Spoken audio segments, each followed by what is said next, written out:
ಮತ್ತೆ ಜೆಡಿಎಸ್ ಹೋಗುವಂತದ್ದು ಸಾಧ್ಯತೆ ಇದೆ ತಾವು ಸರ್ ನಾನು ಎಲ್ಲಿ ಹೋಗ್ತೀನೋ ಅಯ್ಯೋ ನೀನು ನಾನು ಯಾವ ಸ್ಥಾನಕ್ಕೆ ಬೇಕಾದ್ರೆ ಎಲ್ಲಿ ಹೋಗ್ಬೇಕು ಅದು ನನ್ನ ವೈಯಕ್ತಿಕ ವಿಚಾರ. ನಾನು ಹೋಗ್ಬೇಕು ಅಂದಾಗ ಯಾರಿಗೂ ಕೇಳಿ ಹೇಳಿ ಹೋಗಲ್ಲ. ನಾನು ಹೋಗ್ಬೇಕು ಅಂತ ಅನ್ಸಿರು ಹೋಗ್ತೀನಿ. ನಾನು ಯಾವತ್ತೂ ನನ್ನ ಆತ್ಮಗೌರವಕ್ಕೆ ಧಕ್ಕೆ ಎಲ್ಲಿ ಬರುತ್ತೋ ಅಲ್ಲಿ ಒಂದು ನಿಮಿಷನೂ ಇರಲ್ಲ. ನಾನು ಕುಮಾರಸ್ವಾಮಿ ನಾನು ಅಷ್ಟೊಂದು ಆತ್ಮೀಯರಿದ್ದರು. ಕುಮಾರಸ್ವಾಮಿ ಮಾಡಿದ ಒಂದೇ ಒಂದು ತಪ್ಪಿನಿಂದ ನಾನು ಅವರಿಂದ ದೂರ ಆದೆ. ಅದನ್ನ ಯಾವತ್ತೂ ಯಾರ ಕೈಲೂ ಹೇಳಿದ ನಾನು ಕಾರ್ಯಕರ್ತರಿಗೆ ಹೇಳಿದ್ದೀನಿ. ಅವ್ರು ಏನು ಮಾಡಿದ್ರು ಅನ್ನೋದ್ರ ಬಗ್ಗೆ ನಾನು ಹೇಳಿದ್ದೀನಿ.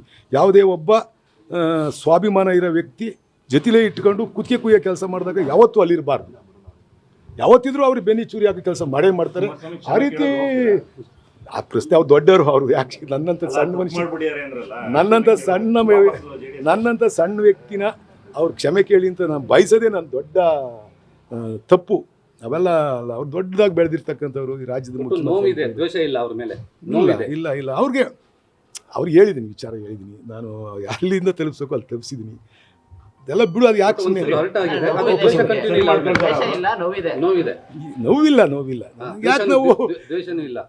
ಯಾರ ಮೇಲೂ ದ್ವೇಷ, ಯಾರ ಮೇಲೂ ದ್ವೇಷ ಇಲ್ಲ, ಯಾರ ಮೇಲೂ ನನಗೆ ನೋವು ಇಲ್ಲ. ನೋವು ಇಲ್ಲ. ಏನಾಗಿದೆ ನನಗೆ ನೋವಾಗಕ್ಕೆ ಏನೂ ಇಲ್ಲ. ಇಲ್ಲ ನಾನು ಆ ಥರ ಡಿಸಿಷನ್ ಗೊತ್ತಿಲ್ಲ ಸರ್. ನನಗೇನು ಉದಾಡಿದೀವ ಸರ್ ಸರಿಯಾಗಕ್ಕೆ. ನಾನು ಈಗ ಇವ್ರಿಗೂ ನಾನು ಇನ್ವಿಟೇಷನ್ ಕೊಟ್ಟಿದ್ದೆ, ರೇವಣ್ಣವ್ರಿಗೂ ಕೊಟ್ಟಿದ್ದೆ, ಇವ್ರಿಗೂ ಮಾತಾಡಿದ್ದೆ. ಇವರು ಸಿಗಲಿಲ್ಲ ನನಗೆ. ತಿರುಪತಿಗೆ ಹೋದರು. ಸಿಕ್ಕಿದ್ರೆ ಕೊಡಿನಿ. ಆ ಥರದ್ದು ನಾನು ದ್ವೇಷದ ರಾಜಕಾರಣ ಮಾಡಲ್ಲ. ನನ್ನ ಕಾನ್ಸ್ಟಿಟ್ಯೂನ್ಸಿಲಿ ಕೇಳಿ, ಬೇರೆ ಸಣ್ಣ ಹುಡುಗನ ಕೇಳಿ, ನಾನು ವಿರುದ್ಧ ನಿಂತ್ಕೊಂಡಿರೋರು ಕೇಳಿ, ದಿರಿಪನ್ನೇ ಹೋಗಿ ಕೇಳಿ. ನಾನೇನಾರು ದ್ವೇಷದ ರಾಜಕೀಯ ಮಾಡಿ ಅವತ್ತಾನ ಮಾಡಿದಿನ ಇಂಥ ಸಿಲ್ಲಿ ಹೇಳೋನೆಲ್ಲ ನಿಟ್ರಾಪು ಇವೆಲ್ಲ ನಮಗೆ ಗೊತ್ತೇ ಇಲ್ಲ. ಇವು ಇಲ್ಲಿ ಎಲ್ಲೆಲ್ಲೋ ಹೋಗಿರ್ತಾವೆ ಜೀವನ ಮಾಡೋಕ್ಕೆ, ಬಂದ್ಬಿಡ್ತಾವೆ ಕಾಸು ಮಾಡ್ಕೊಂಡು, ಏನೇನೋ ಹೇಳ್ತಾವೆ, ಕತೆ ಕಟ್ತವೆ. ಇವೆಲ್ಲ ನಡೀತಾವ ಜೀವನದಲ್ಲಿ. ಇವೆಲ್ಲ ನಾವು ನೋಡ್ರಿ, ಯಾರು ಪ್ರಾಮಾಣಿಕವಾಗಿ ನೇರವಾಗಿ ರಾಜಕೀಯ ಮಾಡ್ತಾರೋ ಅದೇ ಉಳ್ಕೊಳ್ಳೋದು.